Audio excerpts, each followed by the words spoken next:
The most thrilling, spine-tingling series ever. From the pages of R.L. Stein's best-selling books, And the screams go on forever and ever. We now return to Goosebumps.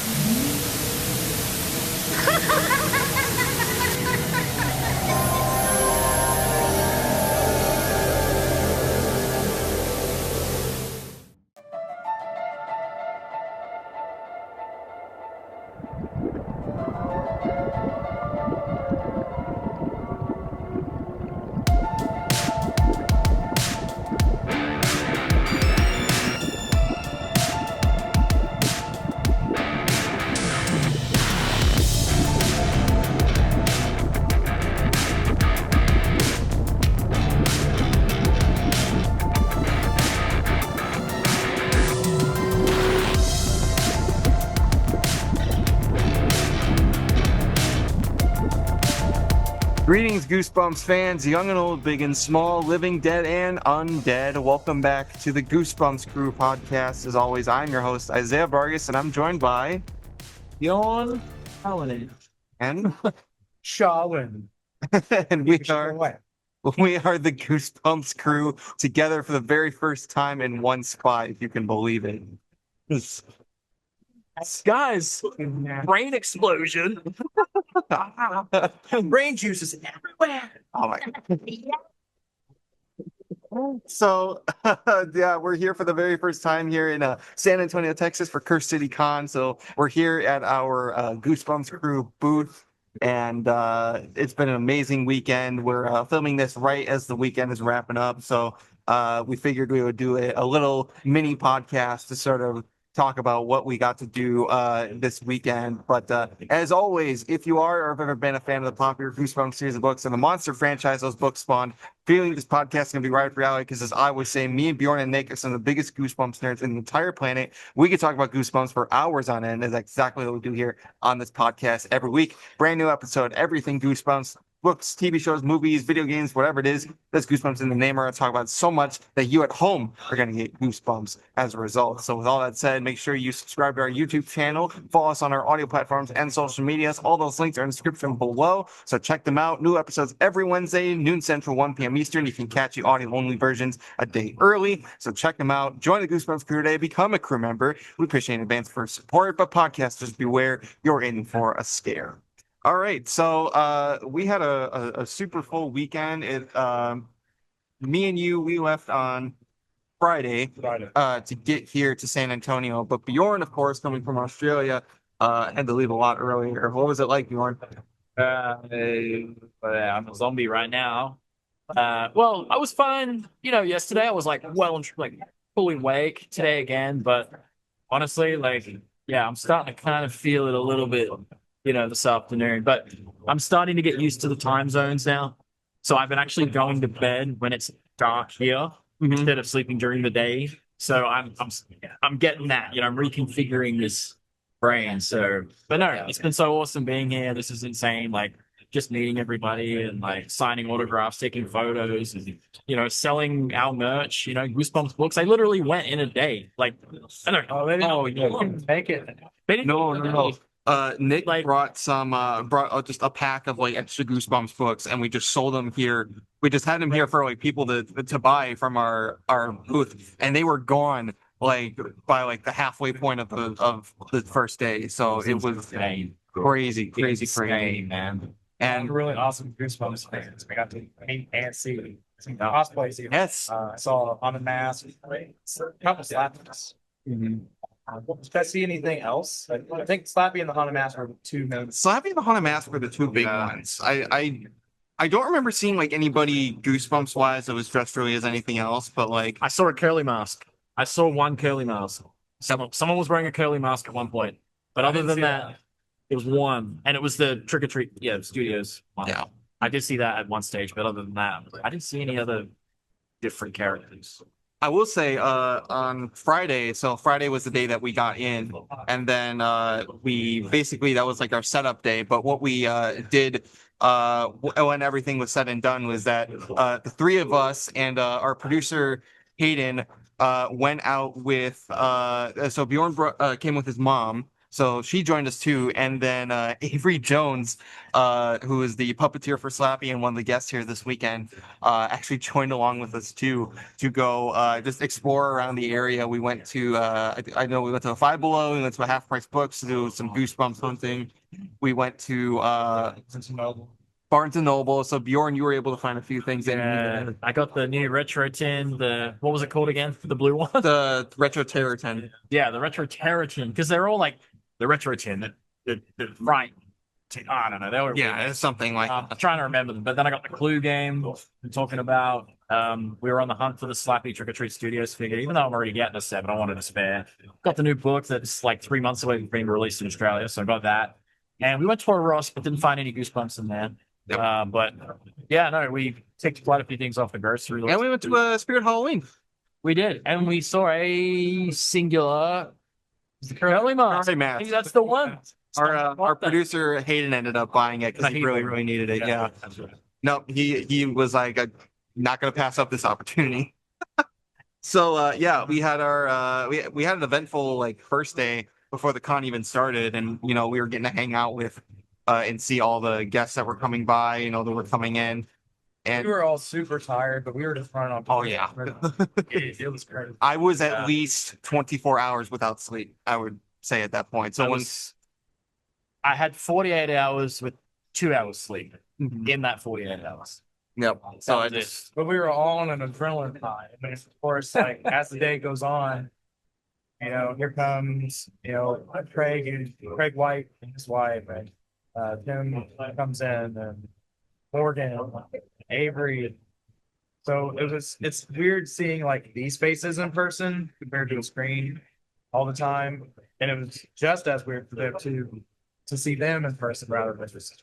I'll tell you right now, because Bjorn was the last of the three of us to show up, and when he and Nick first met, like they literally just like got he gave Bjorn the biggest bear hug and like lifted him off the ground. Yeah, it actually like my back was really sore from sitting on the plane for let's just say 20 something hours at this point.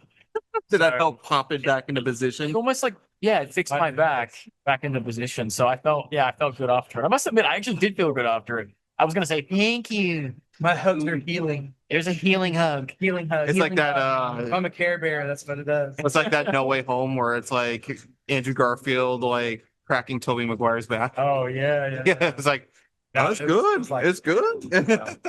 No, we I don't know. It's just one of those things, seeing people you've talked to for years and never see in person. Yeah, it's another experience. It's incredibly surreal to be like sitting here with you guys, like actually in one spot, because we're so used to, like you said, just doing the Zoom call where we're on opposite sides of the country and the world. But literally, yeah. But like it's all gone off without a hitch. Like we've just been spending this entire weekend just doing, I don't know, whatever we could do, and just geeking out over Goosebumps. And we got to tell all fans, like some of you, like we talked to online as well, like Autumn, Nostalgia Fever Dream. Yep. Shout out Gunner, that Goosebumps bro over on Instagram. He was a delight, and we had a ultimate Goosebumps raffle pack. So me and Nick ended up bringing a few items from our collection, some extra stuff that was a little harder to find, and we made this big pack that we sold raffle tickets for. And Gunner was the one who won it, and he was so happy, very very deserving. He's a nice, very awesome young Goosebumps fan, and it was an absolute pleasure to meet him. But yeah, definitely shout out to Autumn, Nostalgia Fever Dream, because she was hanging out with us a lot this weekend. Yeah. And she was an absolute delight. Yeah. Also, Slappy Graham Official over on Instagram was talking with us quite a bit. Him and his mom, super awesome. Got a lot of really good content for that. So go check out his stuff. It's good.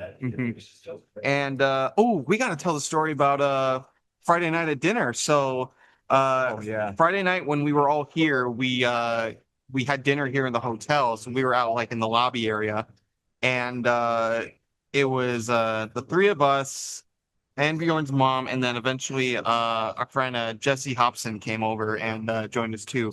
And then out of nowhere, Tim Jacobus comes down and he says hi to us, and we're like, oh hey, how you doing?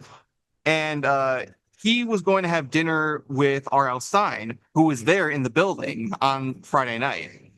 And we asked him, like, where are you going? And he's like, oh, we're eating here. And then like a minute later, here comes R.L. Stein walking down, and he like stops here where Tim is, and then Tim just introduces all of us to him. Oh, my mom just literally got up. Okay. Well, Nick, you tell the story. Okay. You So can tell it. this cracked me up. Like, obviously Bjorn's in awe, Isaiah's in awe. Why not? Pat Stein's in your presence. It's like, all right. But no, here comes Bjorn's mom going in for the hug. And I'm sitting here like looking around, wondering if security's just gonna come and go, like take her out. You know what I mean? Like, who's this crazy lady to come up trying to touch Stein? Like, are you for real right now? Yeah. So, but he was receptive. He took the hug and he hugged back. And I was like, I expected him maybe to just stand there and be like, oh, that's nice. But he actually like went, oh, that's nice. Thank you. Like, and Bjorn's mom did not get speared. Yeah, no, that was the most surprising part. and then again, she's Aussie, so I think she could have taken it and then given some back. but it was so nice to have that one-on-one moment with him just briefly. I remember you looked like you were gonna cry. I was pretty close. Like I didn't know what to do. Like, and the weird thing was I wasn't really shaking because I imagined like I was gonna start shaking the moment I saw him, but it was like my mom hugged him. He seemed cool with it, and I think that just kind of made me think like, all right, I can go up and say hi and shake his hand if she can do that. So yeah, no, it was like, and then Tim just said, oh, he's come all the way from Australia, and then that's when Stein kind of acknowledged a bit more because he was like, oh, okay, I better talk to this guy that came a long way. So yeah, we had a one-on-one, and then we had a few chats throughout the day. Yeah, And Saturday. And Saturday. We had a few actual good moments there. It wasn't like it wasn't a quick go by, see you later kind of deal. But that was full on. But that was such an interesting thing, is that like on the first day before you like even expect to see him, that he just comes down, and it's like you would think that somebody of his like popularity would maybe have like an entourage or security Well, with that's him. the funny But thing he normally does. That's what I was told. But nobody came with him this time. It was a chill. Like Tim said, it's very, very rare that he's by himself on a trip. So Yeah.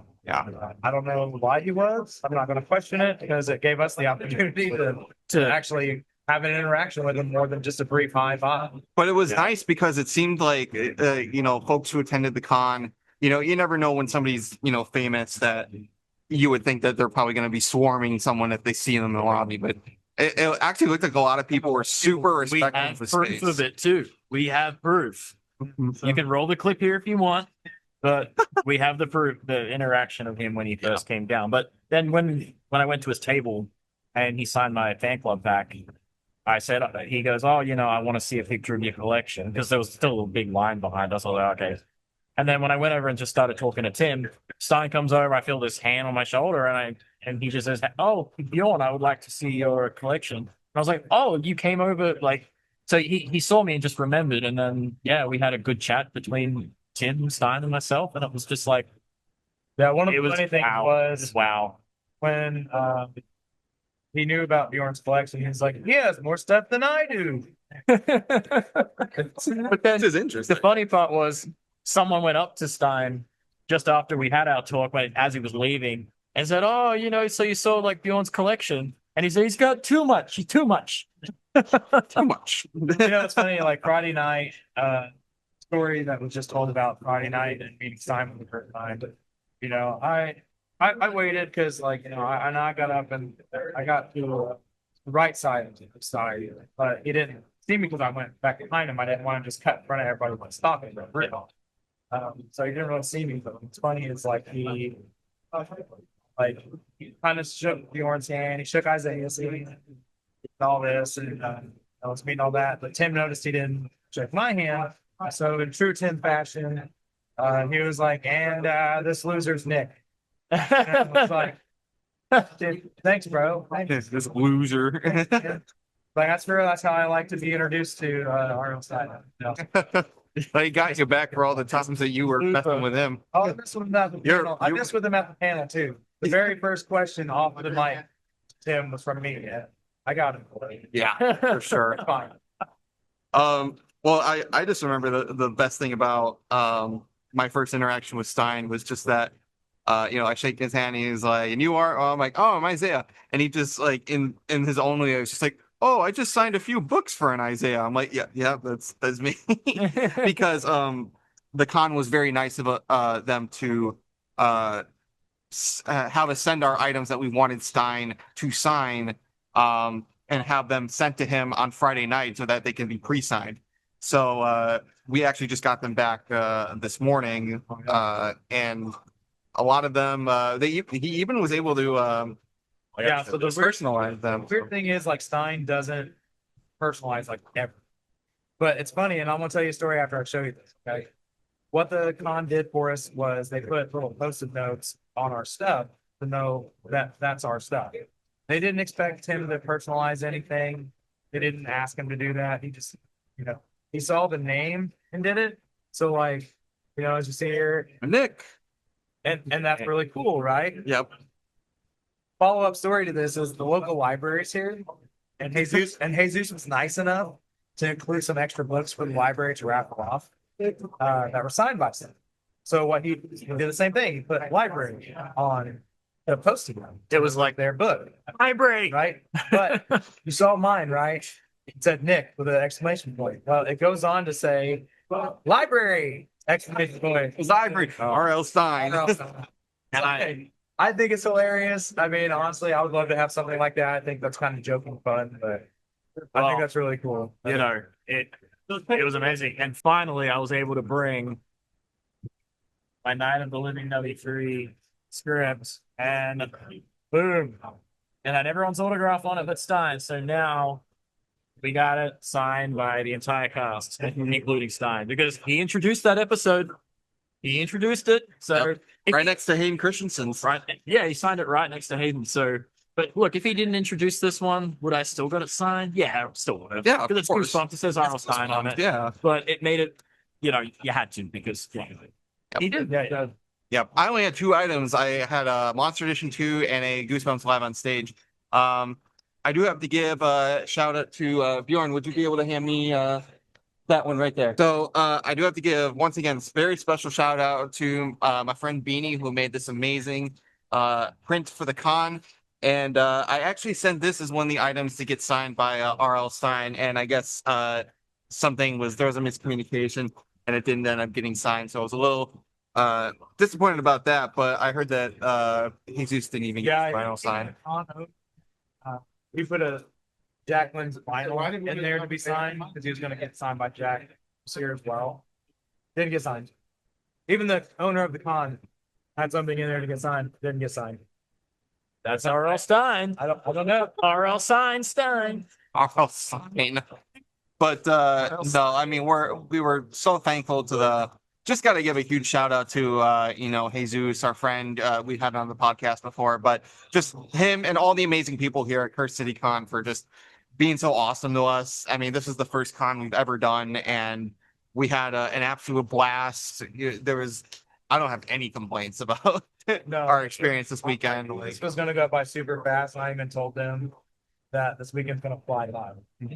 And sure enough, it has. Like, we're on the last day of the con on Sunday. Only a few hours left. There's only, less than that. There's only like 2 hours left, less than 2 hours left of this con. So it's really sad in a way, because like, we still want to. We're all tired. We're all like, about ready to grab some candy. Yeah, we got some candy here. What do you recommend being I'm from Australia. What do you recommend? I would say get the Reese's. Yeah, get a Reese's. Yeah, All right, let's do it. Nick, Yeah. getting some candy. We're eating candy live on the I'm on the podcast. So, on the pod. I guess we should talk about panels. So, we got to do 3 panels this weekend because we're the Goosebumps crew, so we're known for doing the podcast. So, we were, I would feel we would be pretty good picks to do moderating. So we did 3 panels this weekend, and the first that we did was, of course, the biggest one, and that was the panel with R.L. Stein. But actually, there was a change right before we came in. We actually found out that Stein had requested that he not do his panel alone, and he asked if he could have Tim Jacobus, Craig White, and Jack Lenz all on the panel with him. And so we were going from a panel that was just Stein to a panel of 4 of the 6 guests that were here this weekend, which was amazing. I mean, that alone was amazing, but not as amazing as how our panel started after we had a really, really good introduction from the San Antonio Public Library. We had shout out to them. big shout out to them because they were instrumental in helping get R.L. Stein here. On to the First Public Library.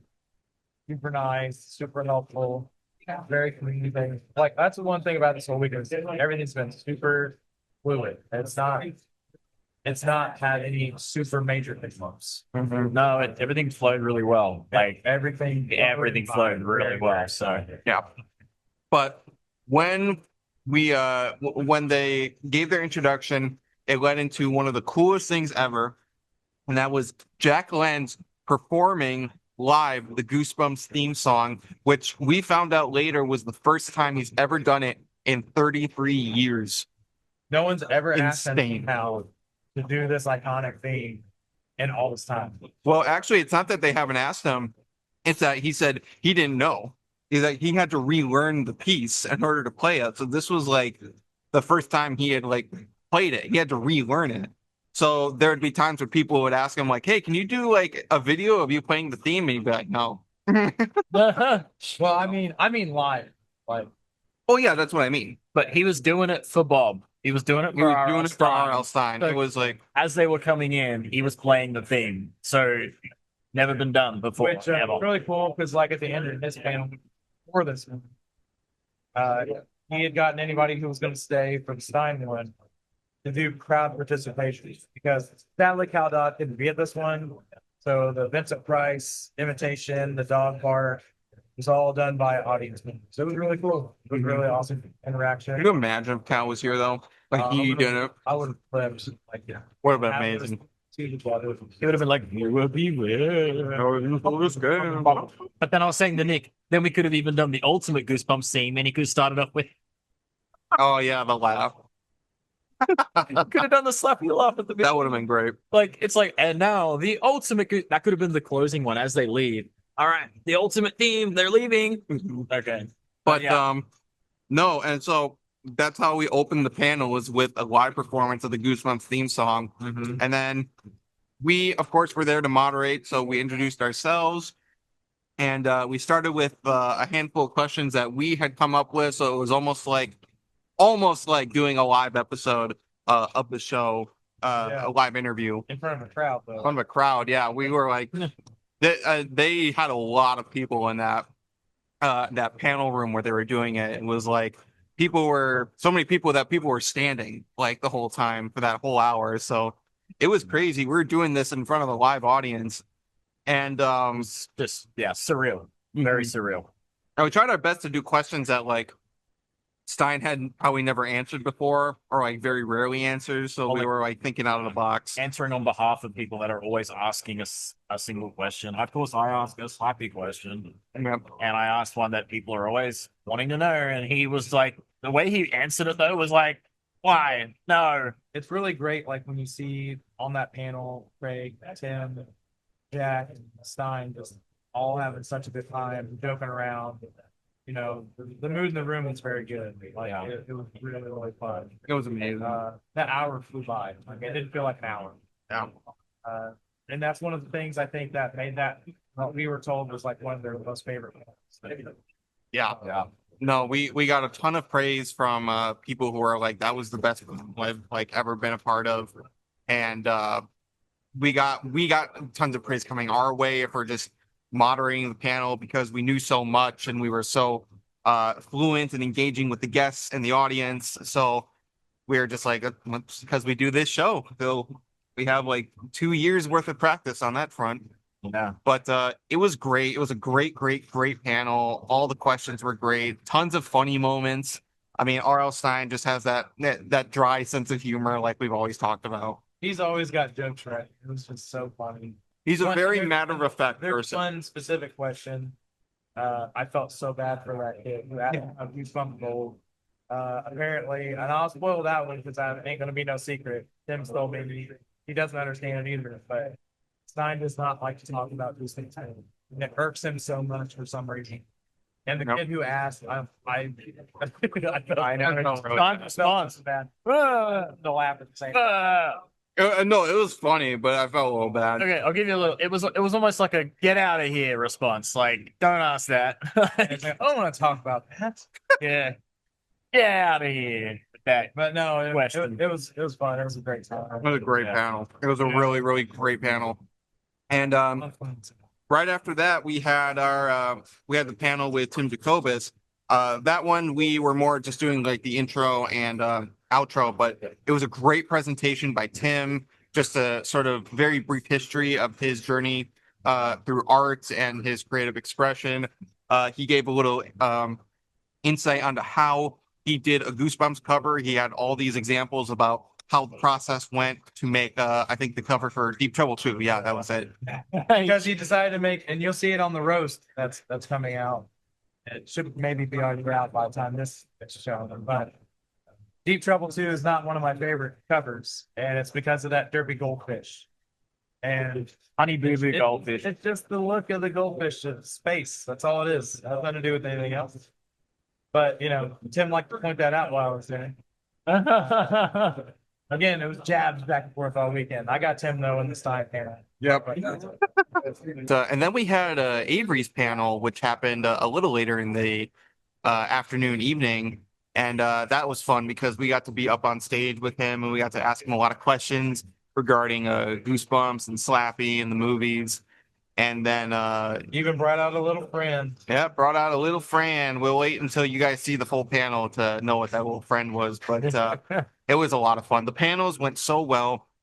I mean, for us never doing an episode together live, never doing it in front of an audience, and never like moderating, because moderating is not the same as podcasting. It's kind of similar, but it's not at the same time.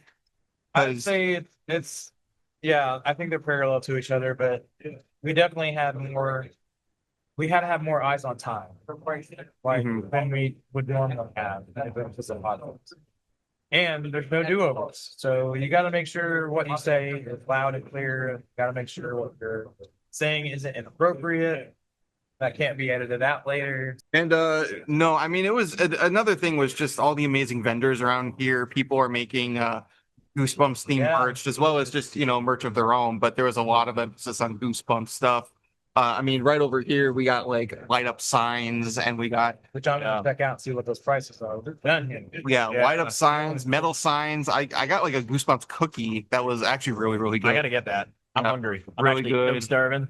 Tumblers, like embossed tumblers too, like crazy I gotta stuff. see those too. Like we really haven't had time. And hats. To- Bjorn, show them your hat. Oh yeah. So this one is a haunted mask hat. So the haunted mask, Goosebumps logo, and the worm sandwich. And then Bjorn's got I got Carew, Marie, O'Donnell, 11, and it's taken right from 9/11 Dummy 2. He said he screen captured off the card. nice And he so you got Goosebumps, and then you got slappy. your Slappy there. So Avery got one as well, and the other Goosebump guy got one too. So And I'll need to remember what the name is. I feel so bad, but it was an embroidery. And actually, they had such demand for certain ones that they had to spend all of Saturday night when the con closed to make more. But yeah, that's mine, because the Slappy one he said went gone. And the Harlan one too. Joey's Embroidery. Yeah. That's the name of the vendor who made these awesome hats. So follow them on Instagram if you haven't, because they're fantastic. They had a Horrorland one that had the horror on the sign, but the sign said Curse City Con 2025.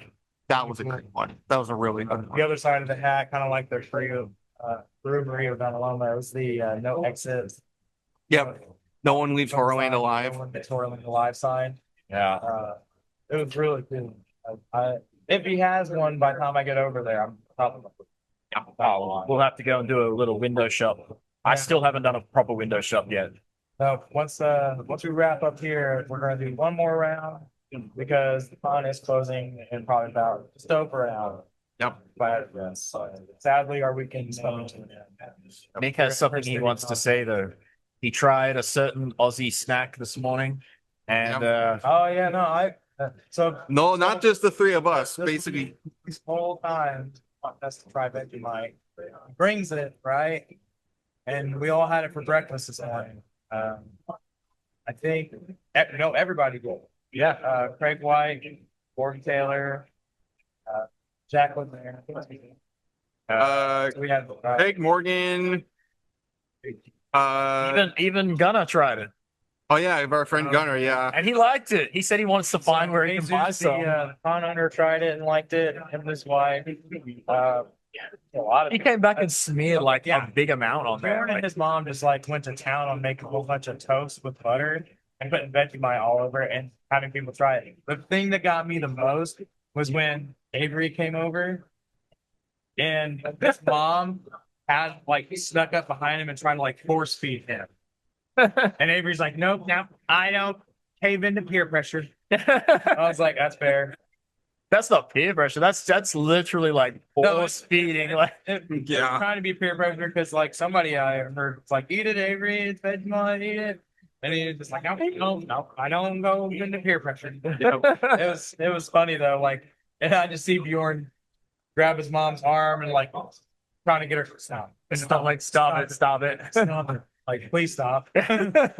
Which leads me Those, to like, embarrassed son by mom moments that you which I figure will out say- of when you're That's been all weekend, but that's not it. I will say, once again, just not just R.L. Stein, but just amazing guests. Tim, Craig, Jack, Avery, and Morgan have been such delights to just not only meet in person, but we've got to like actually hang out with these people like friends, which is just such a testament to how far we've come as a podcast and a group of people and fans in general, which has just been incredible. But they were the sweetest, most unbelievably kind people that we've ever met, and it's been an absolute blast to be able to be associated with them. It's one of these things like you wish you lived closer to these people just because you like hanging out with them. Like you would hang out with them Mhm. like next weekend or something. yeah, exactly. I mean, there was a moment because Saturday night we went actually out to dinner with Tim, Craig, and Jack, as well as Autumn and her husband joined too. So we had this whole group of 13 people, and we went to this Mexican restaurant to eat. And I remember I made sure to snap like a photo like right before we started eating, just as a group, and it was just kind of like a wow, we really like got to this moment, didn't we? Like we're having dinner with these people that we admired growing up.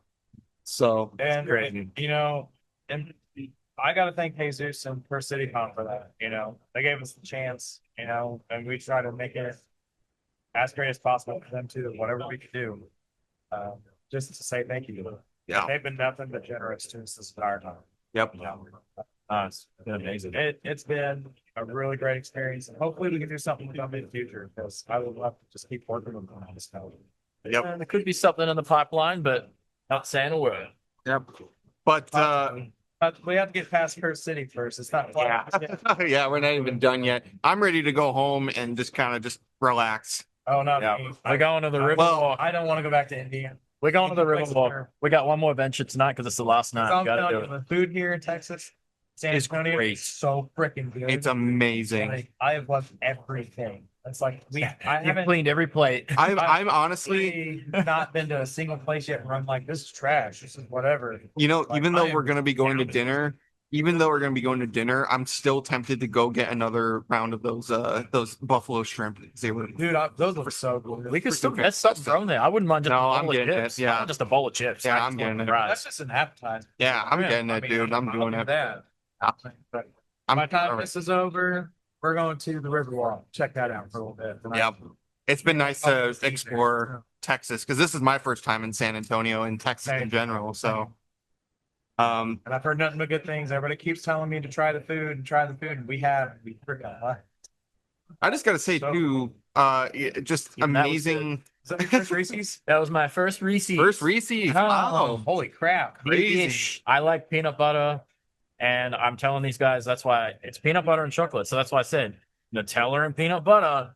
It works because if you like Yeah, this, no, people do that here in the States, but Yeah, like, you'll like that you've never had a Reese's. no, It's crazy. I've had peanut butter and Nutella. We were talking Dude, last night. It was so- like, The fat kid in me right now is like tearing up a little bit. You had a Reese's. I in front of me remember, for the first time. me, Hayden, and It's like it's a Halloween staple. Let me tell you here in the Yes. States. Like Reese's is one of the top Halloween candies. Oh, well, I got the SpongeBob bag of candy. Yeah, you did. I got the Krabby Patty SpongeBob's with the Halloween packaging because oh yeah, A good that was friend one of the things he had to get from Five Below was a pack of the Halloween SpongeBob gummy Krabby I Patties. used to have it. That was Incredible. I was even talking with Hayden and his wife and Tim last night about like it's so weird, even like from other states, how something that might be commonplace where you live, another place is like people never even heard of it.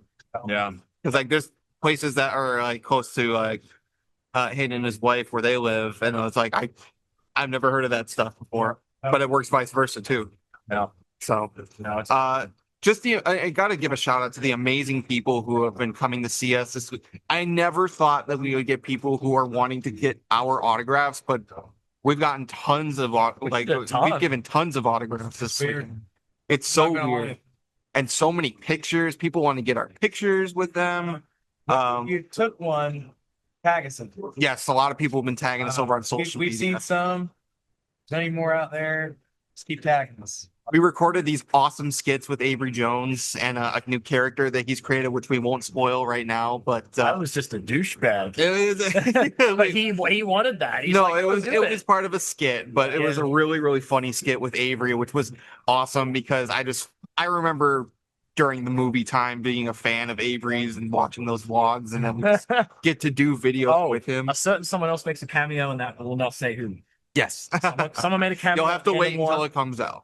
But you guys are gonna laugh at that. You gotta love it. Just shout out to all the people who came to our booth, and also first time ever selling merch. So me and Nick are wearing I'm the. so sorry.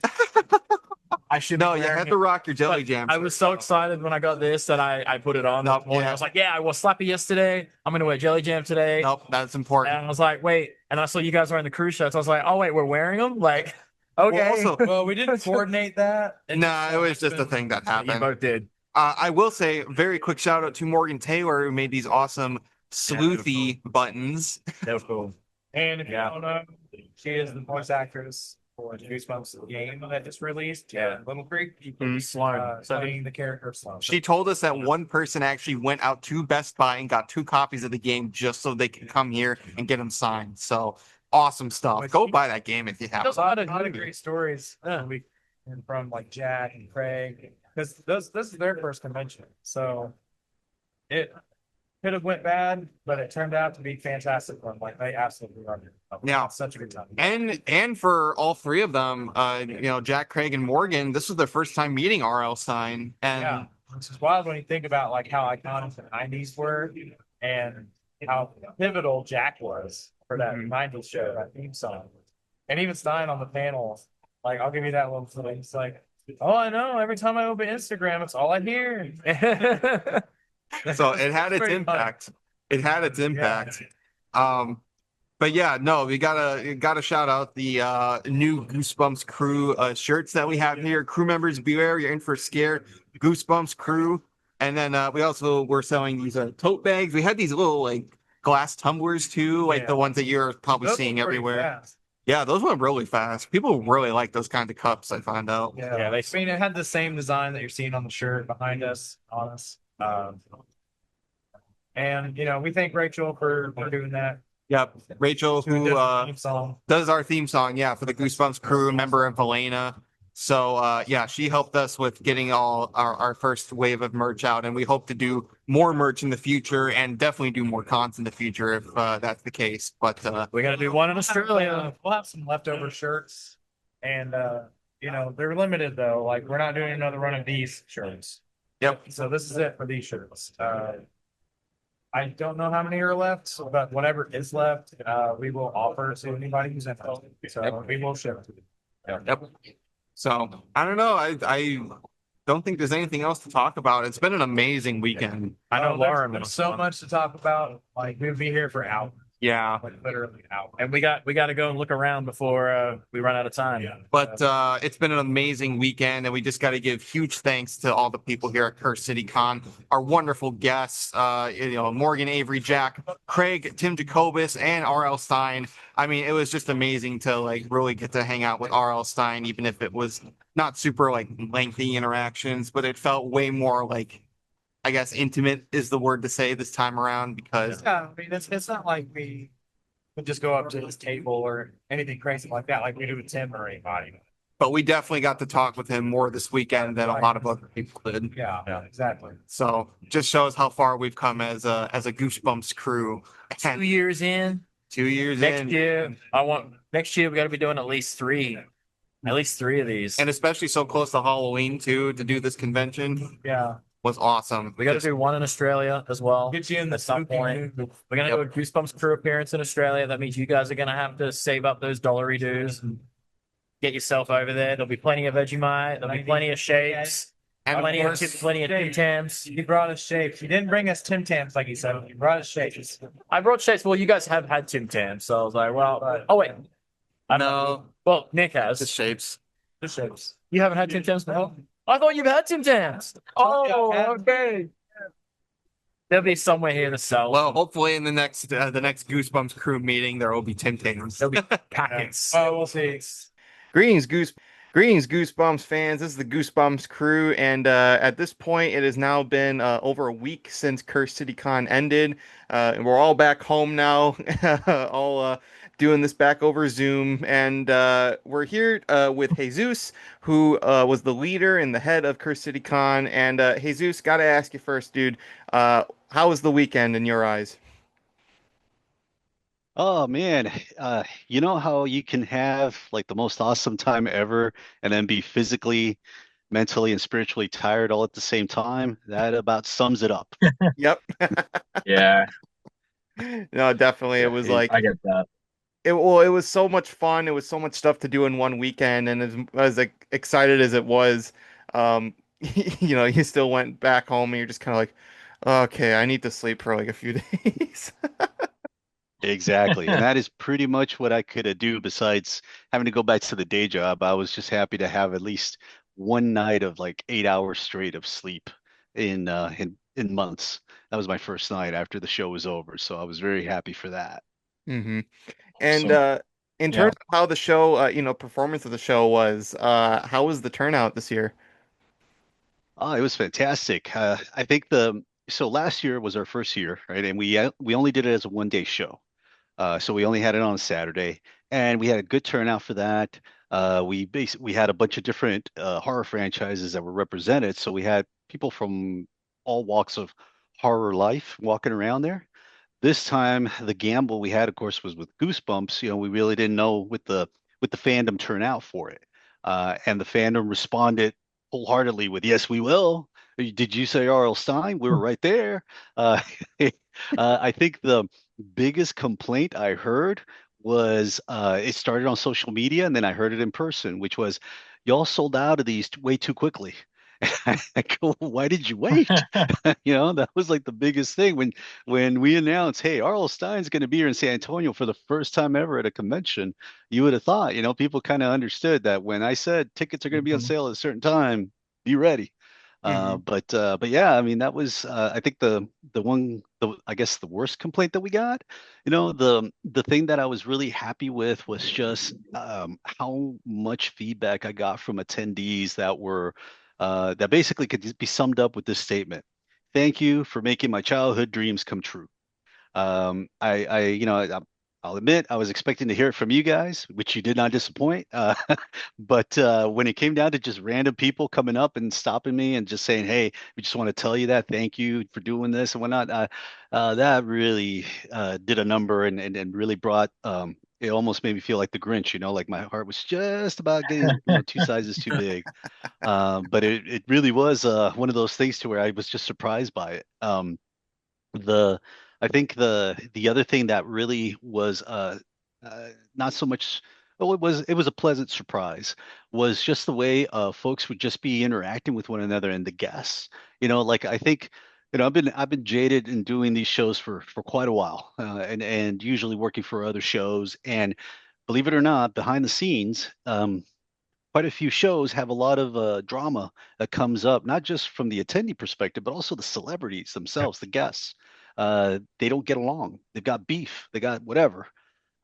This was honestly the first time where I saw everybody, including you all, like, "Hey, what are we doing for dinner? Let's all go out." And like this is one of those instances where I'm like, if only I didn't have this show to run, I'd be right there with you guys, just enjoying and hanging out, enjoying the time. Yeah. But yeah, that was really a cool thing to watch, which was just how friendly everyone. And I mean, of course, like when you take R.L. Stein into account, and he, of course, I mean, he knew Tim Jacobus, of course, but like he never met Jack until this time for the first time ever. And it was like watching two old friends come together, and just interact with each other. Craig, relative newcomer to that. Morgan and Avery, relative babies in comparison to, the OGs. They were so wholeheartedly embraced and welcome, and that was just great to see. Absolutely. I mean, Yeah, that was something we noticed all weekend long with the guests, from dinner or breakfast or whatever. It was just like they'd all known each other for years, which made everything flow so much better. And I know it made Bjorn's childhood dreams come true for sure. Because that was his first time getting to meet Stein in person. And I know for me, it made our adult dreams come true because you've known our trials and tribulations of trying to get something like this done in some form or fashion for Goosebumps it was fans. So, incredible. yeah, I up for that. Big I shout out to couldn't. Avery, who, was nice enough to pass us along to you. I mean, he didn't have to do that. Yeah. Well, If he didn't, like we wouldn't have been there and we wouldn't have had this experience. So big thanks to Avery. I don't think he watches us, but if he does, and you're watching, oh well. Just thanks, know, Avery. yeah, Avery, Oh, no. thank you. Yeah, thank you. No, Avery, not only Avery for essentially making this all happen, because we were told not to pat ourselves on the back, but we heard through the grapevine that at the end of the weekend there was a lot of appraisal coming our direction for helping make a lot of this weekend happen. And honestly, I personally feel like we have to give the credit to Avery because he was the one who got us in contact, and then we were like, hey, you want more Goosebumps people? We know people. I feel like definitely, and not to mention just like how much he interacted with all the guests, all the celebrity guests this weekend or the past weekend. Not it was so awesome just to see how much people wanted to see them because of course everybody's coming to see R.L. Stein and Tim Jacobus, like those are definitely like the big heavy hitters, but like Craig and Jack and Avery and Morgan haven't really done cons before or ever, so you kind of worry like are people gonna like really want to see him as much, but I'm telling you, every time I went over to like check in and see how things were going, they had like lines of their own.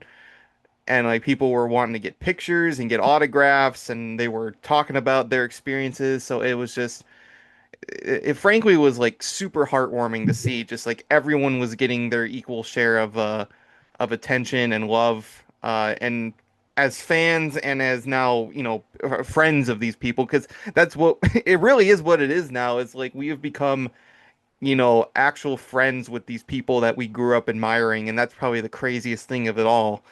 Getting to go to Yeah, dinner that's with awesome. Craig White and Jack Lenz and Tim Jacobus, like I couldn't believe what I felt like I was having an out of body experience. And having Vegemite for breakfast the next day. Holy moly. Yeah. Oh yeah. Yes, for those who I'm surprised you guys liked it. I was one of us here didn't like it, but that's okay. I Kind didn't of win them hate all, it, all right. but it was you didn't mind it. But like, yeah, I couldn't believe. And Craig was like, "I want more," and he's like, "Can you put more on like the next piece of toast?" So I made sure to give him plenty. But I wanted Tim to try, but he doesn't eat breakfast, so we couldn't do that with Tim, unfortunately. But we should have snuck it on his plate at like Luigi's. We should have just been like, "Here to the chef, can you just like put a piece of this Vegemite and butter toast on his plate?" and just say, "This is an appetizer." But it was so great. I couldn't believe the response that Jack Lenz got. That was really surprising. Yes. Like that video of his is viral. Yeah, Yes. it's amazing. Yeah. Like, So as of what last happened last count, it was over 250,000 views, Mhm. and Wow. Whoa. that's insane. To our little social media presence, it's like, wait, what? We were surprised by that too. But you know You what? know what? And getting to talk to him, meeting him, it's like it's well deserved. It's like, geez, Oh, man, yeah. this guy's borderline saint. Yeah. When you talk to this man, one of the most generous human beings I've ever met, and just in general, so humble, down to earth, and ultimately approachable. The kind of stuff that when you go to these kinds of conventions, right, regardless of whether it's Goosebumps or not, you go to a convention to meet kind of your idols, so to speak, and you're reading these folks that are like that. I mean, it just resonates so much, and it's just awesome. And yeah, I think I'll give you guys a quick side story on him because it was almost not going to happen when it came down to his infamous piano. We had technical difficulties literally that morning. We yeah. actually had the piano he uses ended up having to actually, that was the second piano we had to get a hold of that worked to his specific, like minimal specifications that he had. I think Oh. the first one that we got, it turned out to have some problems with it, and we didn't know until we saw him. This was like around 10 o'clock in the morning, and his panel was at 11. So we were kind of scrambling there for the last minute, and so I had to give a shout out to one of our volunteers. His name's Bobby. This guy was the real MVP in making Jack the viral sensation he is today, because he actually ran out and ran down the road to a local music store and bought what he needed to get that piano working. And in fact, that piano is his, Bobby's, and so he actually got it all squared away and ready to work for him. And it was a save at the last minute. So that was those are one of those intense behind the scenes moments you just Wow. live I through. think It's that's funny what because went like viral. Really. Like, you're that welcome, morning internet. actually. Yeah, exactly. Yeah, Jack uh had asked for me, so I had to leave the table, and I was like, I don't know what he's wanting here. But when I came in, Jesse had brought me in there, and he was playing at the time. I was like, oh, okay. He told me that story, but he didn't go in quite in depth. I didn't know it was that severe.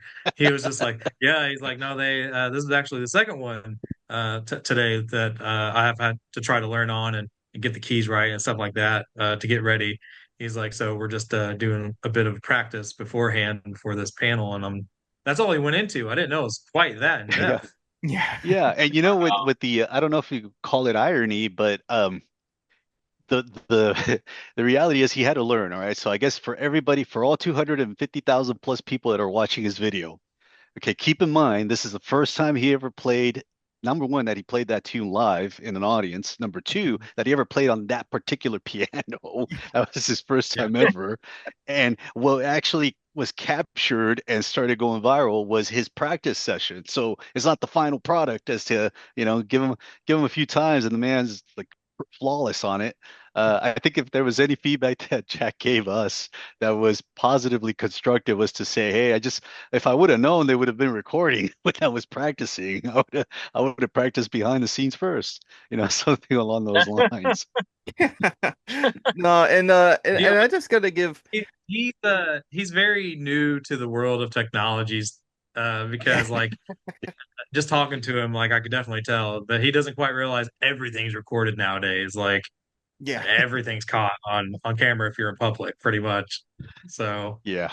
I don't And I think he even knows right now that his video is viral, like yeah. that he's viral right now. But that's Yeah. just I think that's just the incredible thing, is just that, a lot of people, not not to like, disparage his reputation, but a lot of people didn't really know about Jack Lennon and knew about the theme, but they never really like took the time to really know about the composer. And it just seems I like agree. now with that post going so viral, which is already just amazing that so many people are like, oh my gosh, like that's really, really cool. But it really is just it's so awesome for him because it feels like he was able to kind of reap in the benefits really of composing that theme song. Because I think he told me it was just kind of like, we did this back then 30 years ago, and it was like, there not really much came of it besides then, the show got popular, but um I mean, now he got to do that in front of that audience and get like such a huge round of applause at the Stein panel because for those who weren't there, the reason why Jack was performing the theme was because that was how the panel opened was with Jack playing the Goosebumps theme while Stein, Tim, and Craig walked on stage, and then he joined them after it was done. So it was like the perfect introduction to bring R.L. Stein onto stage was to have the theme song played in person. So it's Yeah. Which honestly. incidentally, kudos to you guys for suggesting that idea. Mhm. That is all y'all Yeah. doing that. Yeah, I Like believe I Jack. said, you're welcome, internet. That's what I said. Like, you know, you just We did take it. that. We did that. But Well, we had the knew.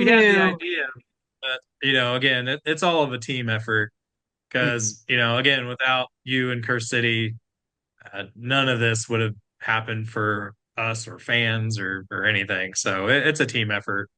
Mhm. The idea started, but it takes a team to get it rolling. It And I takes a will I say, village. like, agree. based And on the whole weekend and on everything, that went very smoothly compared to some other cons that I've Oh attended. yeah. Not as a guest, of course. Like this time, this was I'm sure these guys too, first time being guest at any, but I've had my fair share of cons I've been to. And how some of them are still running, I have no idea. Um, because just money. for your guys' second year, yeah, really, that's all it is.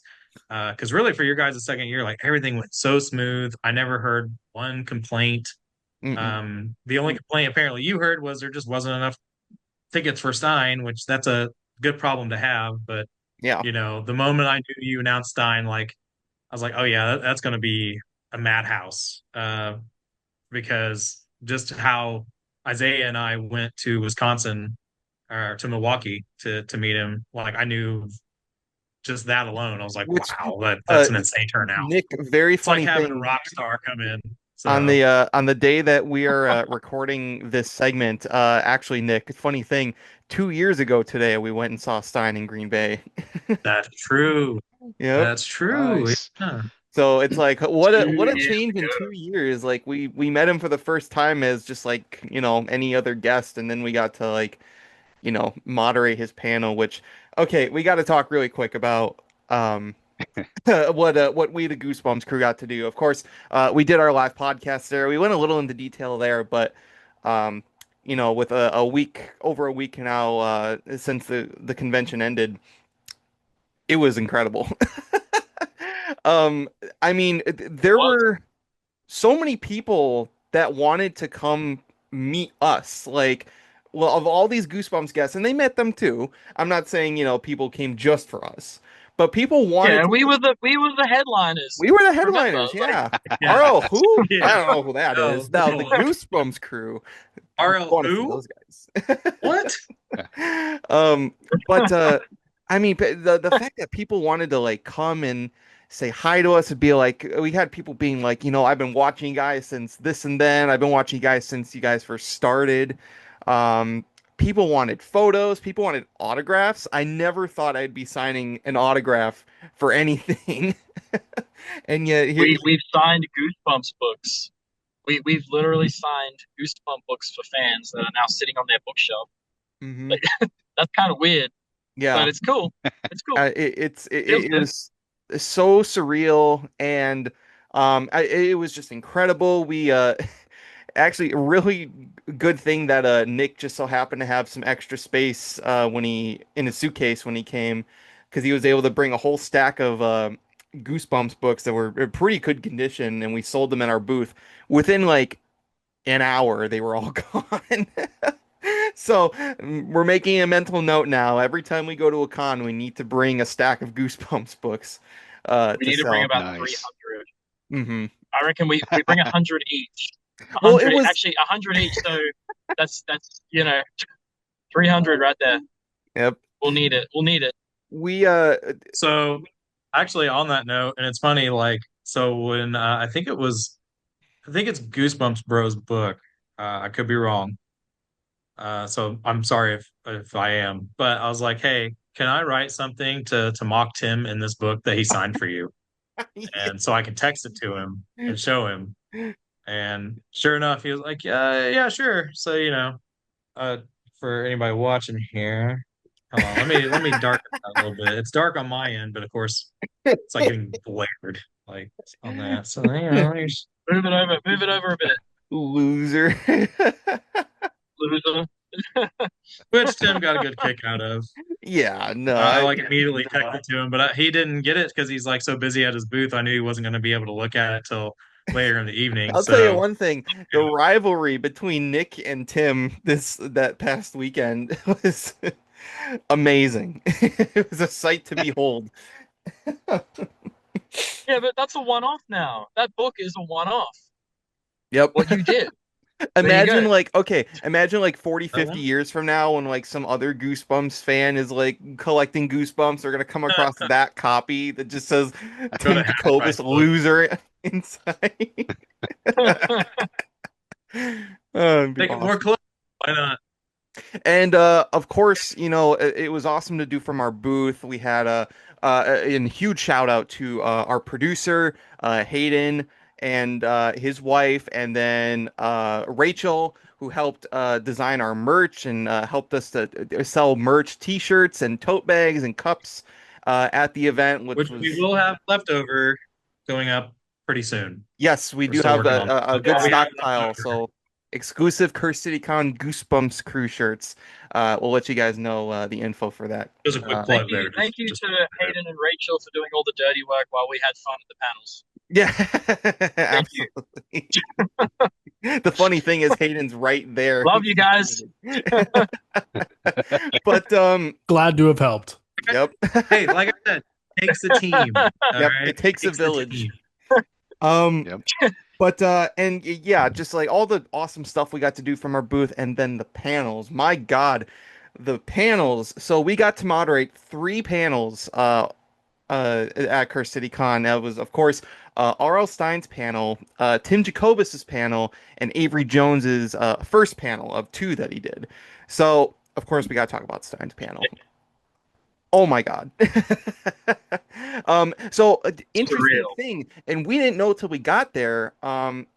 We were initially thinking that it was just going to be R.L. Stein. It was just going to be him, and then we would be answering questions and asking questions. But we found out that actually Stein had requested that he had some of the guests join him. So that's why Tim, Craig, and Jack were there on that panel with him. And I mean, honestly, at first we were kind of like, wow, that's a lot of people to have on one panel. But honestly, thank God, because it just made it so much more entertaining and enjoyable. And I feel it made for a lot of very funny moments too. There was a lot of big laughs. Oh yeah. Yeah. There was a lot of laughs at that one. Actually, like so that was one of the feedback I got from Jesse, who's our friend over at Cinedump, who was there and he was filming and doing all that. He did say as people were leaving that that was the best panel they'd been to, and a lot of that is just because the people up on stage just had so much fun together. Like Stein's hilarious in himself. If you've never met him or have watched a video with him doing interviews, he's just funny. He has his like go-to stories, but Tim can be funny too. Craig even was like hilarious. Like I told him afterwards, I was like, "Where'd that come from?" I was like, "You're not that funny in real life." I was like, "What is happening here?" Because one of the really You're good not that questions. Not funny in real life. One of the really good questions that somebody in the audience came up to ask on the microphone was, Jack Black played Stein. So who would you want to play you if there was a role of you in a film, and you know, the other two guys had a tough act to follow because Craig went first and he said Brad Pitt, and that just had the room going. I'm just like, he's not wrong. I mean, I'd be okay with Brad Pitt portraying me. You know, odds are I would have the Jack Black, you know, given the body type and everything. You know, I got to have a bigger guy play me, but you know, And then I think I think Tim said Morgan Freeman, and Jack Tim said said Morgan Freeman. Reese Witherspoon for Jack. Yeah, Yeah. yeah. Jax was a weird one. I was expecting him to say like, you know, John Oh, I Wayne could or see something, that. or Hey, you know, like they could do it. It would just be Jackie Lenz instead of Jack Lenz. Jackie Lenz, There you go. and it'll be played by Reese Witherspoon. That's all you'd have to Yeah. do. that a lot You of know, fun. I And I do think the believe. panel itself. Yeah, Oh, no, go go ahead. ahead. The panel itself, I think that really came down to your point. It was kind of last minute. Originally, you know, this goes back 2 years ago, where when we got Stein under contract, it's in the contract. He was just going to do his own panel and just by himself. But as we got closer and closer, and I kept repeating myself to his agents, I was like, hey, we got more guests, we got more Goosebumps folks and whatnot. I think the message got relayed to him, and if he was like, yeah, go for it, bring him on. And that was kind of where it ended up turning into within, I want to say within the last 2 weeks, where we actually got the green light to say it's going to be a panel with all of them on there. So it worked out beautifully. And I think, you know, I'll give this man, I call him Bob, right? We got Bob or Arlstein. We're going to give him the benefit of the doubt and say he has clairvoyant powers. And there's two reasons why I say that. The first one is this panel. Like, he predicted that the chemistry was going to be there for all the people on the stage, and it worked out beautifully. I mean, it delivered. Okay. Mhm. And the second piece of evidence I want to say that this man has clairvoyant powers is because I want to give us my pat on the back for bringing this guy. I know it's not Goosebumps, but it is Arl Stein. I already framed it. This is actually the first issue, one of the variant covers. I can't get this to show up. Anyway, There. it's Red Murder. Yeah, Red Murder. Okay, so I got him to sign it. Now, Uh-huh. more importantly than him signing it was I actually got to ask him a fan question. So when I met him for the first time, you know, we were talking logistics, all this good stuff, but I had to ask him. I go, Bob, I do have a fan question, if I may ask it. He's like, go ahead. All right. And I go, listen, this comic book that you wrote, Red Murder, came out in 2023. Now, I started talking to you and your agents back then. And in this comic, we have a horror convention where the serial killer dresses up at cosplays as the reason for the convention, the horror convention. And on top of that, you name drop in a piece of dialogue there that there was a convention in San Antonio that they were supposed to go to. So how did this? And of course, he stops me right there. He's like, I don't know how that got into my head. It was rolling around in there somehow. And that's all I needed to hear from Arl Stein to completely go and assert that Curse City Con actually inspired him to write Red Murder, a comic book. I am taking that to my grave, that's Yep. actually what happened. Yep. That's And how it happened. now the reason why the clairvoyance was there that I was a little worried about was because in this comic, the axe wielding murderer actually starts killing attendees to this horror convention. So I was a little worried about him really, really having clairvoyant powers when this was going on. I thankfully though I can say now, you know, it's over. I can say that thankfully that did not happen. Yep, Everyone nobody was died. safe. Although Zero. Yeah. What? I mean, there were a few people that Dude. went missing, but I wouldn't worry about that. There you go. Yeah, Um, but and yeah. we don't know. That if kid with the they're little dead. limp, that kid with the limpy leg, he disappeared. So yeah, that was Well, you know, I definitely don't know. with having him there doing the panel. I think was the having that chemistry with everybody was, I think, one of the highlights of the show for quite a few people. And I think that with that being said, the other thing that was a highlight was just their interactions with Stein himself. I think the concern as a showrunner is that you have celebrities, right, that are big names that come down, and you don't know what kind of personality they really have. There's a lot to say about you never want to meet your heroes, right? Because I could tell you from working conventions for so many years, unfortunately, some celebrities they don't measure up to the character you fell in love with. All right, that's just a statement of life. Well, thankfully, we didn't have to worry about that with Earl Stein. This was a man that when he came down, I'm laughing now. I can laugh at it now because I mean we had this whole logistical security plan laid out where when I met him, it was like debriefing and telling him it was like handling, the president, where it's like, okay, we're going to go through here, we're going to go through the service level, we use the service level elevator, you'll be minimal interaction with the crowd and blah blah blah blah blah.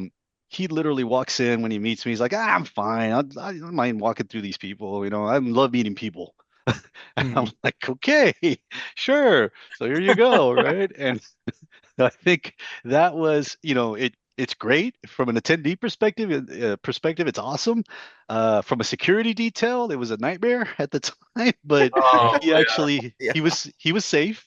We kept him safe, so that was good. But at the end of the day, though, I mean, it's just it really spoke to just how down to earth he was, how much he enjoys talking to fans, and just interacting with fans in general. I think that was really a pleasant surprise in working with him and having all these celebrities come down, and everybody had basically that same mindset, that same attitude towards attendees, which was awesome. Yeah. Yeah, it was Yeah. very amazing. It's Well, we all kind of stared at my mom the second Stein walked in because she just decided to run up and hug him. And I'm like, what are you doing, mother? But it was fine.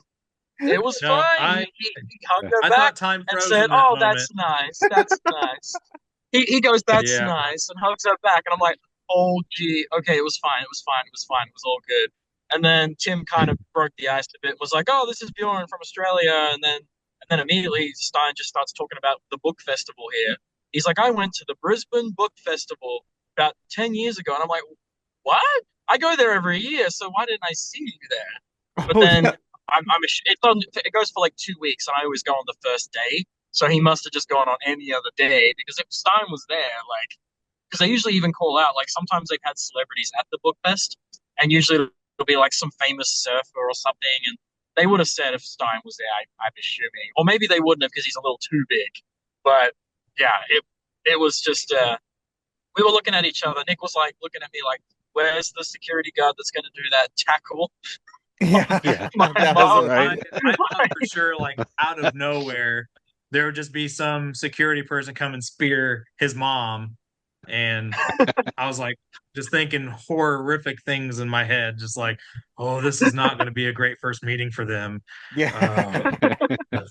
But it Yeah. was. Thankfully, I it all turned trembled. out and it was cool. But it's really funny that, like you said, the "Don't Meet Your Heroes" line, because that that kid in the panel who asked about Goosebumps Gold, Oh, man, yeah. Stein.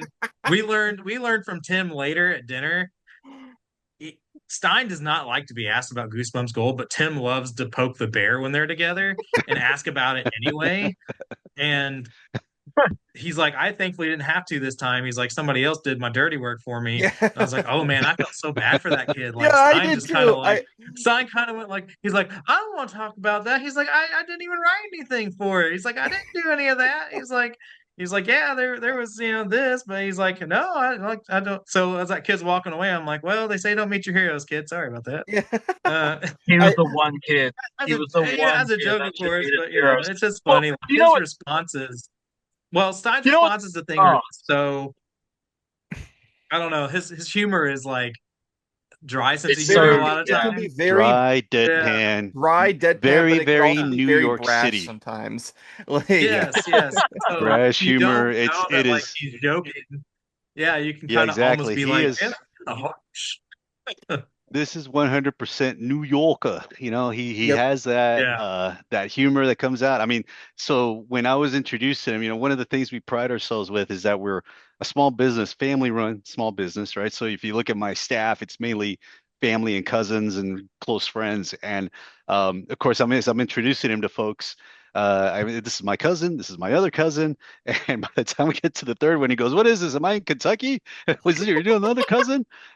No offense to the Kentucky people. That's R.L. Stein saying that. But that is his joke, man. He just comes out with those zingers left and right. I So gotta, yeah, He no. is a I gotta give. funny guy. Like He really he is hilarious. Like I just gotta quickly inject, like, because he came up to me on the Saturday right at the end before before he was leaving the event, and he put his hand on my shoulder and he just said, "Bjorn, I want to see your collection." I was like, he's calling me by my name. This is the best weekend of my life. And then I showed him my collection, and then we're talking about it. He says, "You've got too much stuff." And then Tim came and said goodbye, and then Stein kind of was like, "Oh, and by the way, who's Mr. Wood?" And I'm like, oh my goodness. So I'm like, oh, he was the villain in the first Living Dummy book. And fans are always asking if you're going to bring him back. It's usually an online thing. And he goes, the first book, that was so long ago, I don't remember. I was like, okay, well, that answered the question. Well, you I was also like, asked. That was also one of your questions from the panel too, because for Yeah.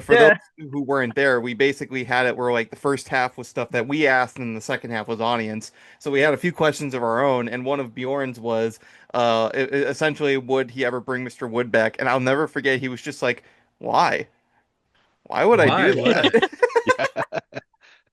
It was But like, I think hilarious. he didn't he didn't remember who it was because he said to me, "Who's Mr. Wood?" when he came up to me, like when it was just him and I one on one. And I was like, "Oh, well, he was the villain in the first book. Slappy was in it. He was on the cover, but because he obviously just doesn't remember." But he just goes, "Oh, well, Slappy's on the cover, so isn't he the bad guy? Like in the book, I don't remember what I wrote." So I was just like, "Okay, well, guys, here's the thing: if you're gonna ask a question about a book that's 30 years old, Stein probably won't Yeah. remember a lot what Well, happened in that book." and So I'll get to that in a second because I have a story To be about that. fair, I mean, I don't even remember what I did yesterday for the most part. So trying to remember something from 30 years ago, Yeah. I don't blame him. yeah, I have a story related to that. But first, because you guys were bringing up, so I don't know if the clip's been played in this episode so far, but on Friday, so it was the day before the con started.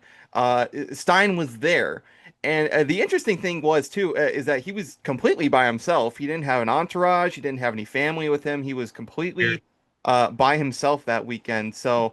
Um, we knew that he was going to be in the building on that Friday, and it was the three of us plus Bjorn's mom plus our friend Jesse.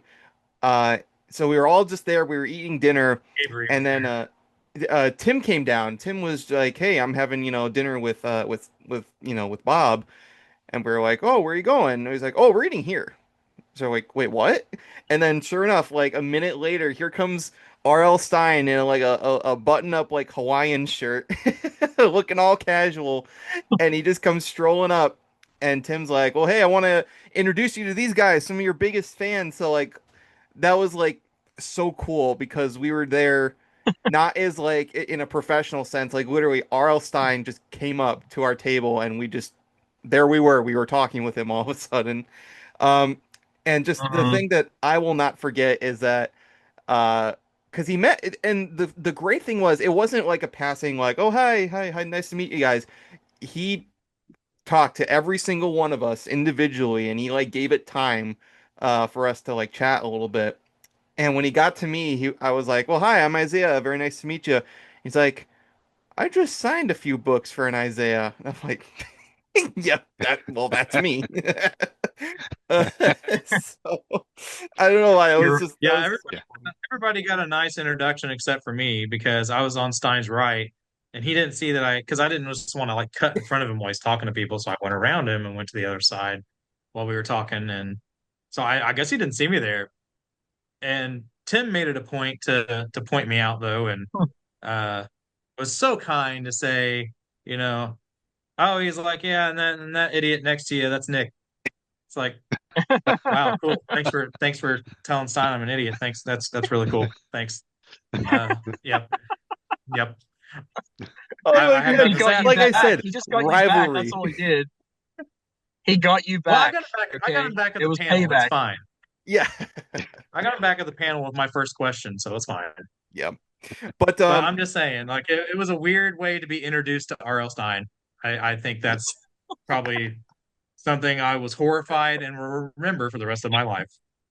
I will say, one, so that was for me that whole thing where it was like I just sent some books for it. That was one of the funniest things. One of the best things though, like actually, like I will probably remember forever, um, is after the panel because there was a few times where like, and thank God, we were such huge nerds because there was some questions that fans were throwing at Stein and he was just like, well, I don't remember that. I don't know what that is. One in particular was somebody asked him about Dead Dog Still Fetch. Now, for those who frequent our podcast, we know very well about that. We've done a whole episode about it. Stein, however, did not remember anything about it. So that was the moment where I just was like, oh, I can actually explain that. And I was like, see, it was actually part of a contest in 1997, and it was this and that, and this kid won it. And Stein went to the school and they came up with the whole story. And I was like catching glimpses, and he's just over there looking at me with like such amazement. He's just kind of like, wow, like, and then after, because we were able to talk with him after the panel ended, uh, I would think I was the first to like go up to him, and he was like, I have to commend you on like your knowledge. You know more about Goosebumps than I do. So it's like that's like a core memory like in my head now. So That's why um when they do a panel for Goosebumps with Stein, they got to have us there because we know what we're talking about. yep. That's it. Exactly. Well, that's the thing because Exactly. Tim told us that Stein has had MCs for like panels that know like nothing about him. Like they're maybe given some talking points before they start, but like he said he's had some ones that were so cookie cutter by the basics, just nothing, complete nothing burgers. Um, so I personally like to feel like the reason why that one at San Antonio was so successful was because we knew our shit. So like we were able Funny to that you like say that because like I've heard that from quite a few people who MC panels, um, because they, for instance, Jesse does quite a few panels, um, but he had told me even like some of the ones that were at other conventions I won't name just out of respect, uh, despite the disrespect to us, if you know what I'm talking about. So that being said, some of those Goosebumps panels, I guess, don't go very well because again, the moderators just don't know anything, which is unfortunate. If you want to Yeah. have a good, this was our first panel. We didn't know what we were doing either. We were just having fun with everybody, though. I mean, we're talking And Goosebumps, so kind of like my we're I doing do now. need left to leg was interject. shaking like On that. well, I do want to say this much because I want to give you guys kudos for that. After the show, y'all know I went up to talk to y'all and wanted to express a thank you from Curse City. And the the thing that really we pride ourselves on with Curse City Con is that we're fans of the horror genre. We want to do a show about fans for fans. And what it came down to was tonally, our show was going to be very different when before we met you guys. Um, I didn't even when I remember when we were first introduced and started talking, I still couldn't I still wasn't telling y'all that I had Arl Stein, and with that, you guys still wanted to come on board as fans, and that to me was a big I guess when they talk about red flags, that was a big green flag. See what I did there, Goosebumps green. ah. That was a big green flag that you get that I was talking to true fans that really this would be nothing short of a huge benefit for the show. Originally it was probably going to be R.L. Stein with other different franchises represented. It wouldn't really be a show that was like a love letter to Goosebumps. And so you guys really helped turn it into that. And so that's again a thank you for that because as things started to turn into what we wanted to do with the show, it really hit to the spirit of what the reason why we're doing this convention, which is we're fans and we want to celebrate that fandom, and it really showed when it came down to just on the Goosebumps side. Yeah, the love was Oh, really there. Like on Saturday, like when it all opened, even before the doors opened, you just saw just the massive line of of fans waiting by the door to come in, and like a lot of them were had all this goosebumps. They were carrying books and merch, and many of them were in costumes. It was just incredible. And then the funny thing was, when they were let in, they were basically wrapping the line around in front of our booth. So we got to like actually talk with a few of the people in line, and some of them even came up to us and were like, again, another Yeah, reason why we yeah. should have some books, because I'm more than certain a lot of them were buying those and then getting them signed afterwards. So, Oh yeah. um, Oh, true. There would have I been mean, people in the line being like, "Oh, I didn't bring any Goosebump books to get signed," and then they would have looked over and gone, "Oh, there's some. Quick, grab one!" Like, I mean, yeah. but Uh, it was so incredible. And for us, we've been doing this for nearly 2 years now, and we've been doing this out of like our bedrooms in across the world. And not only was it Or just in this case, car. yeah, sometimes or in in a a car, car. I was about to say that. yeah. Yeah.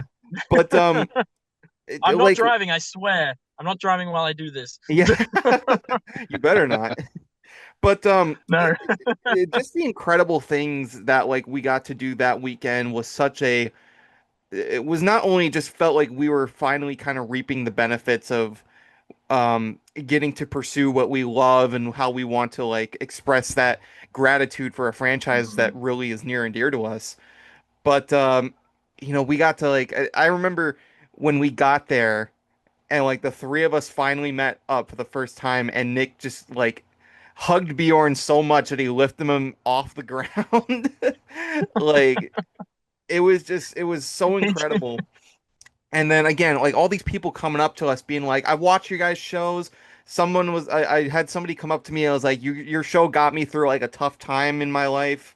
Like I just love listening to you guys." So it was just this weekend. Which is weird because usually we make tough times for people. So when they listen to us, Yeah, Yeah. it's like, oh, yeah. You make tough times for people. It goes just around. What comes around just goes you. around. What Yeah. goes around comes around. Oh, I said it the wrong way. Um, and then like, again, like we've been talking a lot about Stein, and actually it's funny too because Stein himself told me, he was like, "Yeah, I know who you guys are. It's like I've seen your interviews with Catherine Long." So he's like, "That's cool enough just to know that R.L. Stein knew who we were before we even got to meet him." Was incredible. Yeah. But again, Tim, Craig, Jack, Avery, and Morgan. I mean, we got to meet these people in person for the first time, and they were all just so incredible. Just the nicest, friendliest people I think I've ever met in my life. Um, and it was so cool. This was again, this was many of their first cons, and they had such great success. I mean, Craig was decked out with all the merch that he Hmm. brought. um, Yeah. Yeah, and he was excited. He was he very sold a excited. lot He too. was yeah. He was over the moon. I asked him at the end of Sunday. I was like, "So is this your last con?" Or he's like, "Oh no, no, no, no, no, no." I was like, "All right, well then." I was like, you need to talk to Tim. Maybe travel the circuit with Tim." I was like, it's like you guys seem to have made best buds of each other over this weekend. Yeah. So he's like, "Yeah." He's like, "No, I'm already talked to him about like how to get in on this. So I think he's got the bug now too." And Um, Yeah. Morgan just was great. like, Morgan had so much energy. There were times I felt she was gonna like rocket through the roof. She was so Yeah. excited to be there, and now she definitely wants to be on the convention circuit now too. Um, Yeah. Avery was like, I mean, Avery was just like so awesome that we got to go goosebumps hunting with him on that Friday night. Um, and That we was got to surreal. I love that. that was surreal. Like getting to Yeah, go and I looking know I through. already told you this, what Avery had already said, but just to reiterate, it says a lot because Avery does the convention circuit as well.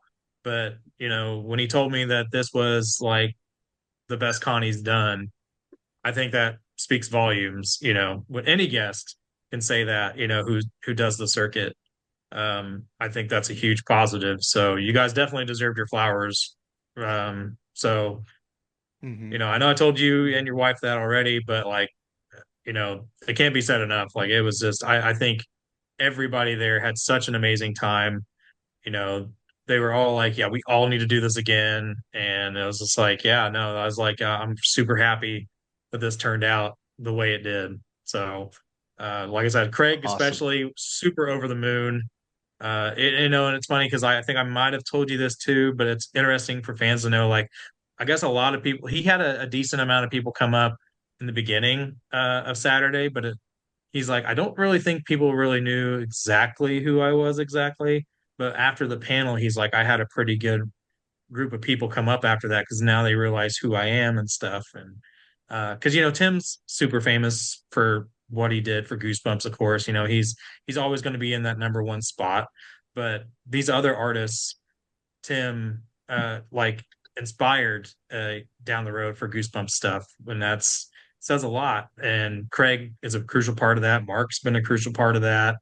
Every Goosebumps artist up till even now with Robert Ball, I feel is a part of that And legacy. Tim has always been So so very nice to supportive see that. of the other artists. Like every time I remember when Yeah. we did our top 10 Goosebumps covers with Tim, he didn't want to do any of his own. Like on his own list, he only wanted to spotlight mostly Brandon Dorman, but he's had such an affinity Brandon for Dortmund Craig mostly, and for yeah. Mark, and for all the other Goosebumps artists. So I'm I feel like it definitely meant a lot to Tim that Craig was able to be there and that he was getting all that attention as well.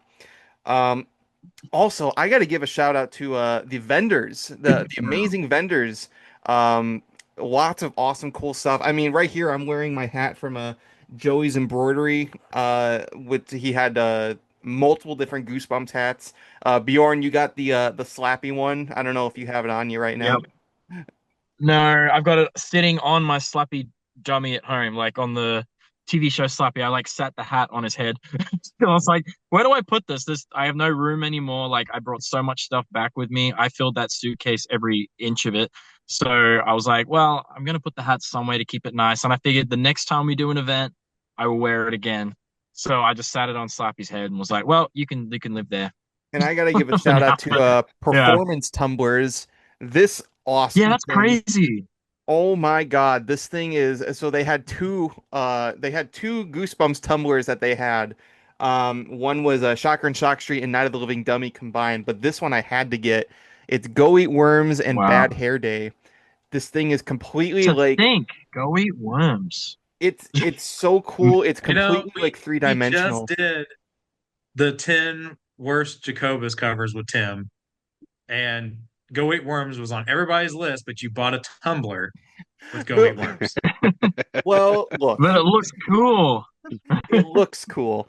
And also, I couldn't say no to one with this awesome little I guess I don't know what to call this, just a little uh Worms playing cards. It's like the dogs playing cards portrait. Now you got the I worms guess playing cards. There you go. I guess just a little topper just for the tumbler. It's such a cool little thing.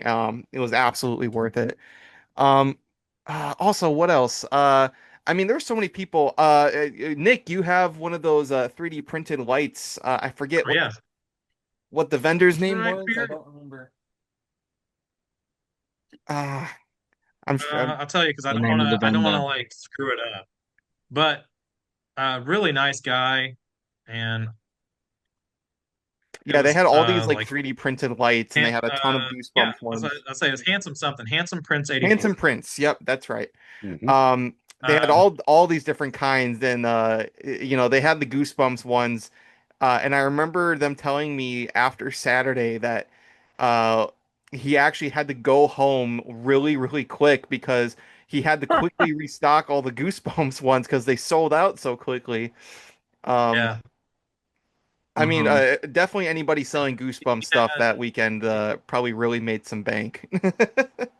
yeah. Oh Which yeah. is phenomenal to see because I mean, honestly, like when I go to a lot of other conventions, and I know Jesus, you've done quite a few other conventions as well. I don't know if you've really noticed, but you don't see a lot of Goosebumps stuff. You might see some stuff here Right. and there, but the main focus is like all the adult horror stuff. Hmm. Scream, Nightmare on Elm Street, the stuff that that you would typically see in a Spirit Halloween or a Lots of Walmart. Chucky stuff. Yeah, There's always yeah, so lots of much Chucky. Chucky. It's not really So, Goosebumps stuff you can find, but you talk to any vendor, they're like, oh yeah, no, I love Goosebumps, or the ones that do sell stuff, they said, oh no, I already sold out of it. That should tell you, like, hey, make some more Goosebumps stuff. You know what I mean? Like, it's popular. It just doesn't really get to shine as much as some of those others, unfortunately. But it did shine at Curse City, and it definitely showed. Was there any other stories or anecdotes that you have from that weekend, Jesus, that you can share? Let's see. I think some of the cooler stuff that we uncovered through all that experience was obviously Bob being quite the down-to-earth person, the humor itself in and of itself. I think from the the panel perspective, he made the one zinger about the training bra when he met Stephen King. Yeah, I, I'm not going to put any context to that. I'm just going to say that's if you know, you know. But the thing that really I think helped out with just again, I mentioned tonally different. Our show was going to be very much more geared to what you were talking about, like all these other franchises out there popularizing that. And when we were able to start going full into Goosebumps, let's lean into that. It really created that difference for our show to where we had to make sure that okay, this is going to be the kid friendly side that has too much gore. Let's put that over here, farther away from the Goosebumps stuff.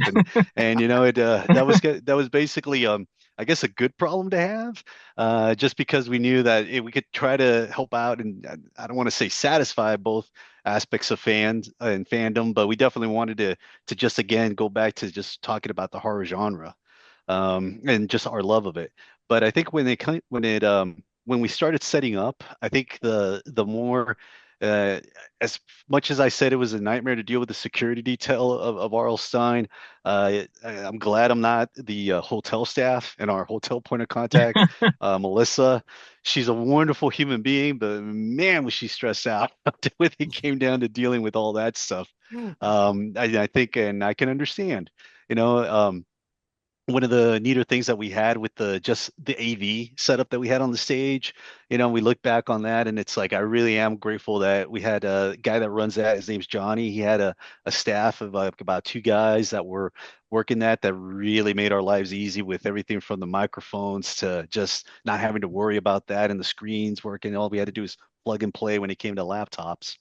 I think the some of the funniest things that we saw were just folks coming in and really just uh, I guess from the Goosebumps perspective, realizing, oh wow, this is actually pretty cool. That they weren't fans when they walked in, and then they came out walking out with stuff that was like, hey, they bought Goosebumps stuff. Who would have thought? Right? They became newfound fans. But I think just in terms of like the team aspect, I mean, yeah, you guys are hitting it on the nail. Y'all brought that element and help shape the show into what it was. But we had folks like we actually had our celebrity handlers there that really did a great job with line control, kind of helping people just, making sure that we kept things orderly and just as smooth as we can with running things. We actually had with the photo ops. I think that was one of the funniest things that I saw. In fact, I should have brought the print. It's downstairs in my house, but we had Krampus take a photo with R.L. Stein. That was one of the last things I ever expected to see in my life, but that was hilarious. So I think I think the funniest part about that is if I were to I'll get a print somehow, share with you guys, just to zoom in on R.L. Stein's face, the look on his face with Krampus right next to him, this huge guy in the Krampus outfit. I think that says it all. And then I think when it came down to just uh we actually had like a witch's coven walking around in there, just interacting with attendees and being just in full regalia, right? I think that was one of the cooler things that we saw the brujas down here in San Antonio. And then we also had I think some of the other folks that were really, I think it, because we leaned into Goosebumps so much, I still had, I still needed to make sure that I had horror authors, horror comic book writers, horror artists, and we did. We had those represented there that got to meet R.L. Stein as well, but also just interact with their fans. Some of the cooler things that we saw with that were the panels. If you heard them talk, the stories they shared, some of the geeky fandom that would happen in terms of the arguments of why do people do certain dumb things in horror movies, right? That was going on. Those were some pretty spirited debates to hear. But I think outside of that, y'all had the cooler stories with that you shared with just the secret dinners that were happening out in public with R.L. Stein and whatnot. I think for us the funniest thing was just seeing, we had that bar right there in the hotel lobby. It really didn't call to the adults, at least that were working with me, until Sunday night when everything was over, and we were actually almost we were pretty loud there, having fun and just I know. I de-stressing asked them after to the kick you weekend. out. I was like, they're ruining my good time. Like, Well, shut Yeah. them the up funny or kick them out. the funny thing that was happening that night too is that what was it, the Packers and the Cowboys were playing, and I'm a Wisconsin Yes. boy, so it was very hard for me, like with them like being out on top at the time, just to be like, hmm. Exactly. But Exactly. that And I game think ended we up had. tying though, which was Yeah. crazy. So Yeah, it was overtime and tie, and I think we actually called it before it went into overtime. We're like, okay, that's our last call. We're done. yeah. We actually shared some pretty good stories, some of the haunted stories there, like the hotels. One of our friends, she actually does work for that hotel chain, and so she was sharing all the different horror experience she's had with the flickering lights and the sounds and the photos. She actually had, and I kid you not, I can't remember which hotel it was. I'm not going to name the name of the chain that we work with. I don't know if there's a liability involved with that, but I will say that she actually had a photo of in the lobby. They had the glass doors and the glass windows that they snapped a photo where you see the image of a little boy staring out, but there's no Oh, little boy in there. It's just the image of him, like looking out. And so there is a hotel where that, and then apparently I saw the evidence, whether it's AI or not. I mean, I don't know, but it still was pretty cool to see that and hear from the people that's happening. And I think outside of that, the other the thing that really made this show as awesome as it did was seeing everybody come together and really try to just share and celebrate that fandom, talk about it, share it, that enthusiasm, that love of it.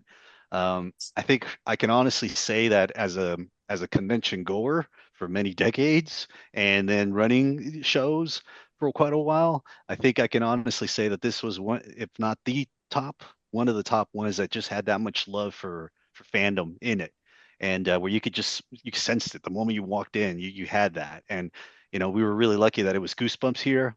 I'm definitely looking to replicate it, whether it's Goosebumps again or some other franchise. If it's horror, it's fair game, and I think that's definitely this was a great learning experience on how to make that happen.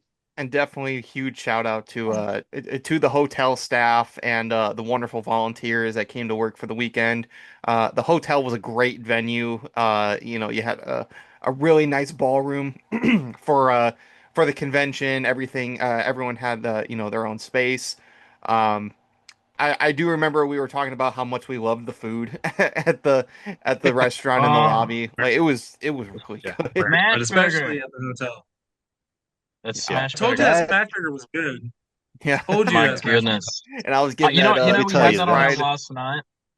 We had that on our last night there. So we were back at the Holiday Inn for one more night, and I said, let's just go back to the Marriott and just get a burger for our final meal.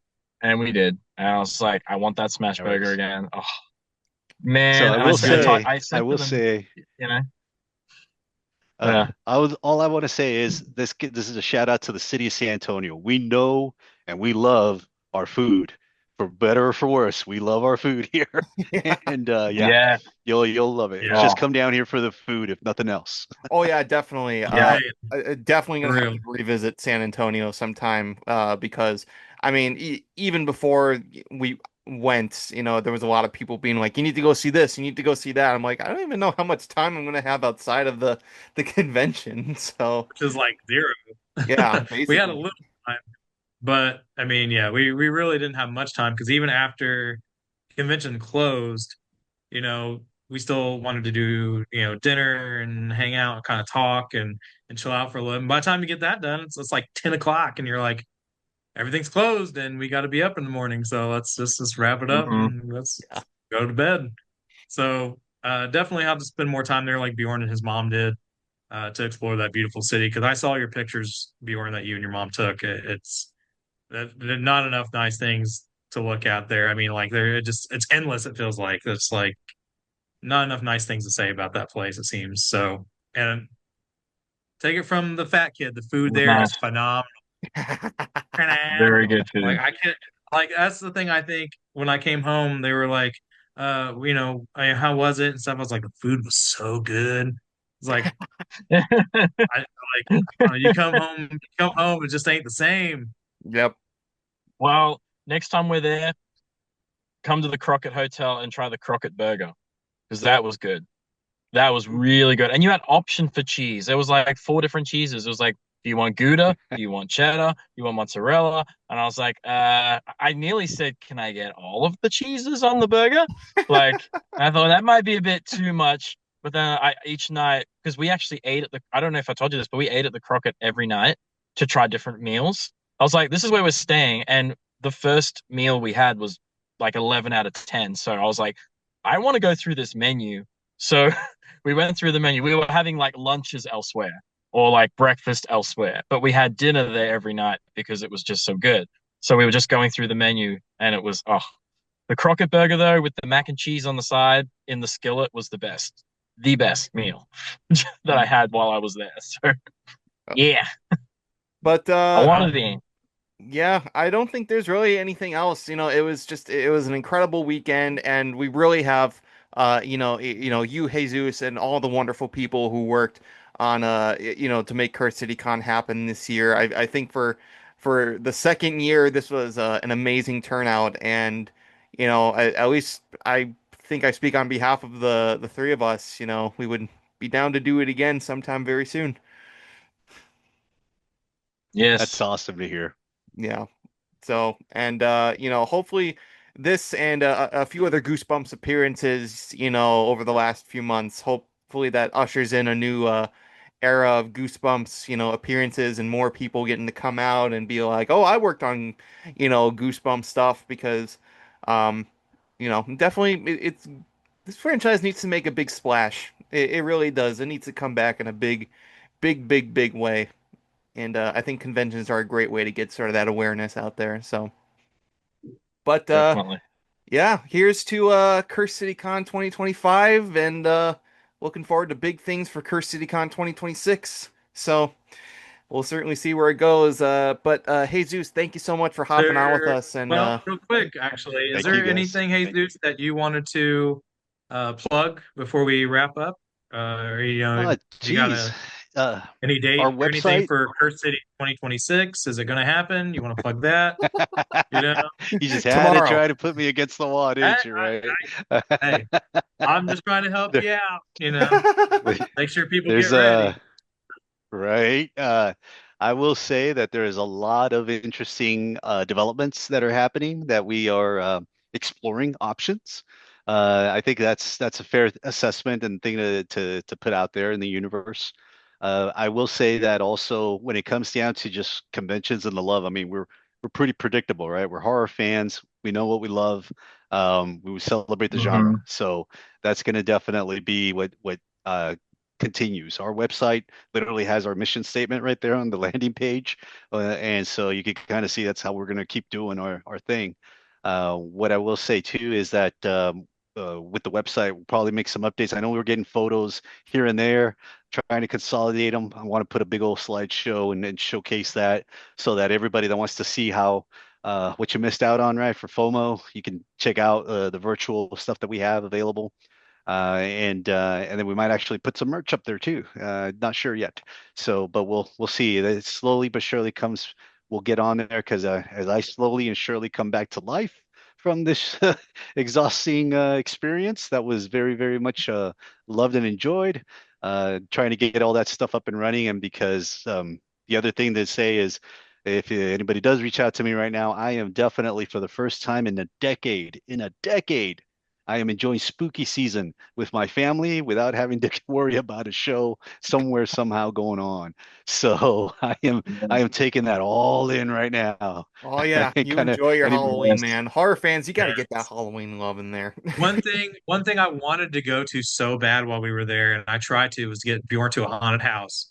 But by oh the time we yeah, could get to one, they were already closed. So it was unfortunate, but it was a 13th floor, which is oh like yeah. one of the like top rated in the US, and we were only like 20 minutes from it. And I was just like, oh, we should totally try to make that. Of course we couldn't, but have you Next been there year. before? Have I been there? Oh yeah. And Yeah. in fact, actually, I could have told you the other one. I could have hooked you guys up with SeaWorld. They're doing their haunts right now, and the reason why I could have hooked you up with that is because my son is a scare actor there right now. So Oh, yeah, Cool. That's awesome. yeah. yeah. Next time. So Next yeah, time. We'll do all of it. Well, Yeah, they don't have haunted house in Australia, so we were yeah, trying to hook Bjorn up while we were they there, don't. but There's no such not thing enough as scary time. No. the scary stuff is the actual animals there. The scary stuff is Enough. what's just around. Yeah.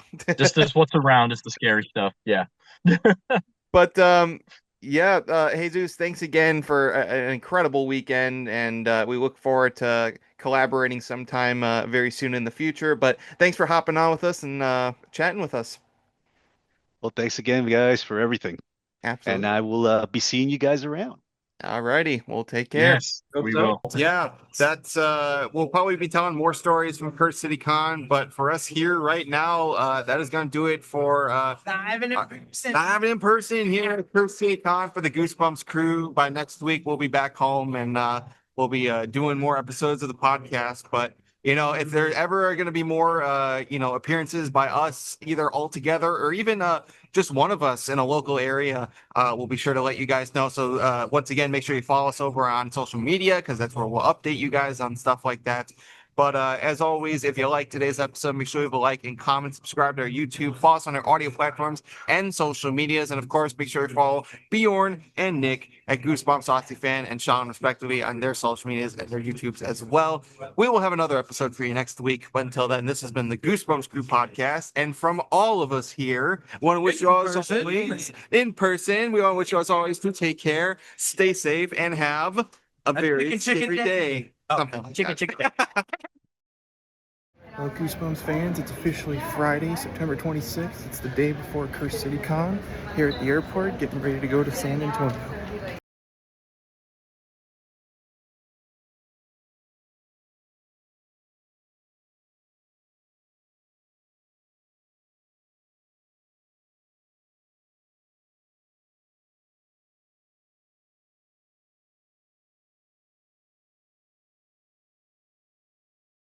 Just arrived here in the San Antonio.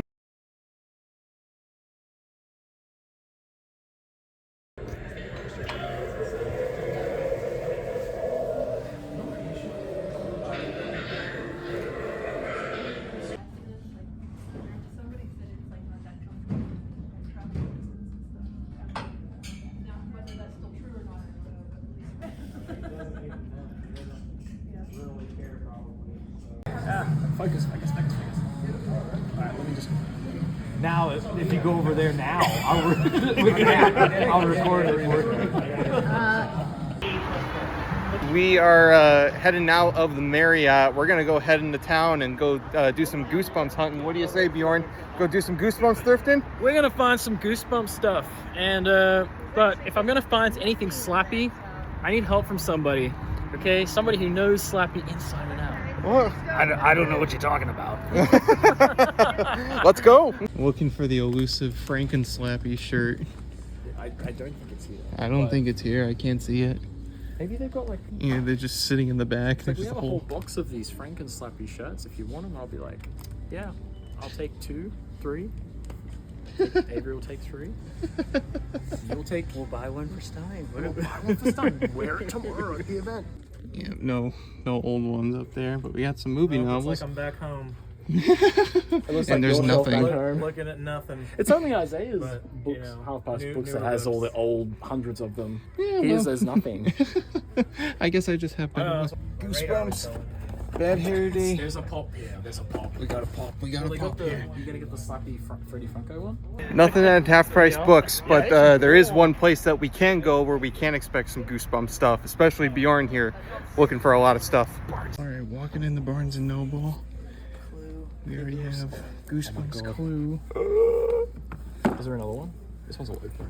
There might be another one. We got the Mummy and the Haunted Mask. Mummy and the Haunted Mask. Maybe I missed it.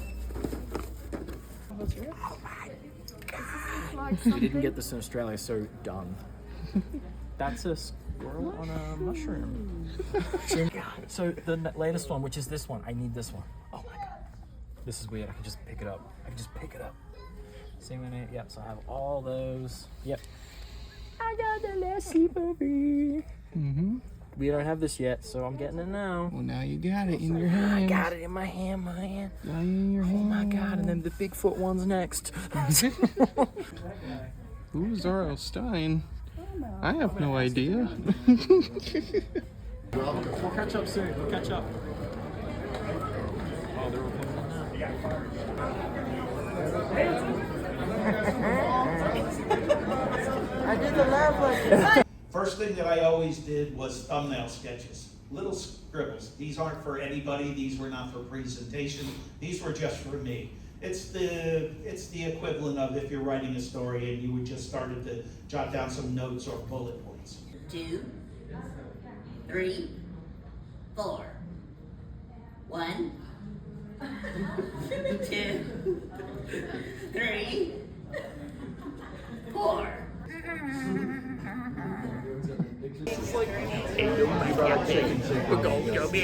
Yeah, I had This looks really good, but yeah, they did a really great job with it. It's because I like it stylized. I just got the Trick or Treat Studios figures yesterday.